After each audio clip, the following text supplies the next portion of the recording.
Welcome back to The Explainer, focused learners. Today we're doing a deep dive into a very specific, highly relatable vocabulary word.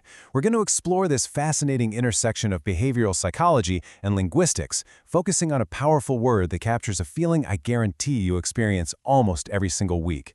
Seriously, if you've ever felt that heavy, invisible weight pulling you away from a task, well, you're not going to want to miss this. So think about it. Have you ever really not wanted to do something? You know that feeling, right? I'm talking about that universal urge to just drag your feet, put something off until the absolute last possible second, and secretly wish you just didn't have to deal with it at all. Whether it's tackling a massive mountain of laundry, making a super awkward phone call, or, I don't know, stepping out the door when it's just pouring rain, it's a very specific, totally universal sensation. All right, part one, meet the word. Okay, let's dive into this and give that nameless, dragging feeling an official title. The word is reluctance. Now say it with me in your head. Reluctance. 3 syllables. As a noun, it defines a state of unwillingness, which is actually quite often brought on by underlying uncertainty or doubt.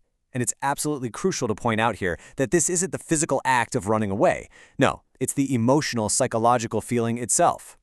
At its absolute core, it's an inner holding back. Think of it kind of like psychological friction. See, from an evolutionary standpoint, our brains are literally wired to preserve energy and avoid uncertain outcomes.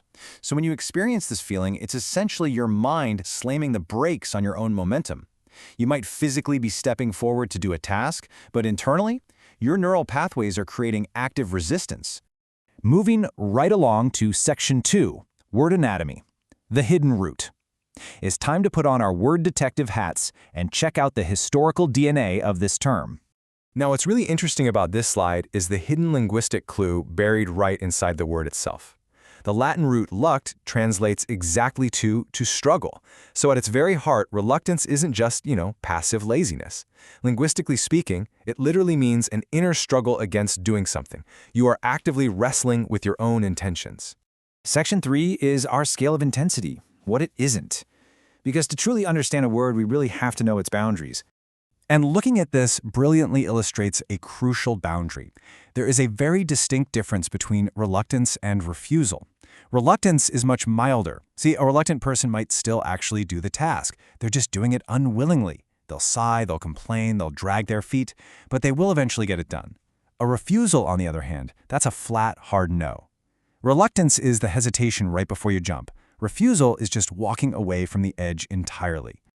Okay, Section 4. In the wild. Let's see how this noun actually behaves out there in everyday real-world sentences. Consider how this manifests in everyday life. Take a look at the first one. Her reluctance to fly keeps her from seeing her family.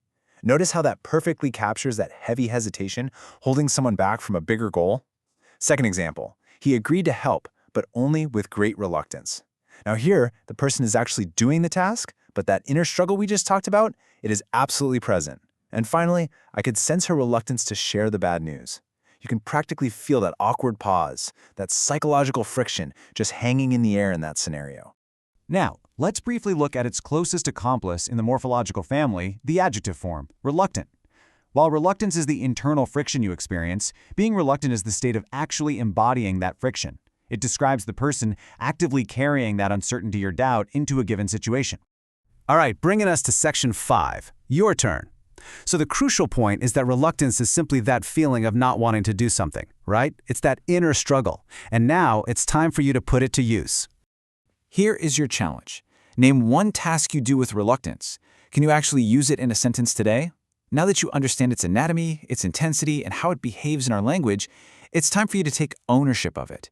You see, once you can accurately name that feeling of reluctance, you actually take away its power. So think about it. What is waiting for you tomorrow that's triggering that inner struggle? Name it and overcome it. Thanks for joining me on this explainer. Focused learners, keep exploring, keep questioning, and I'll catch you next time.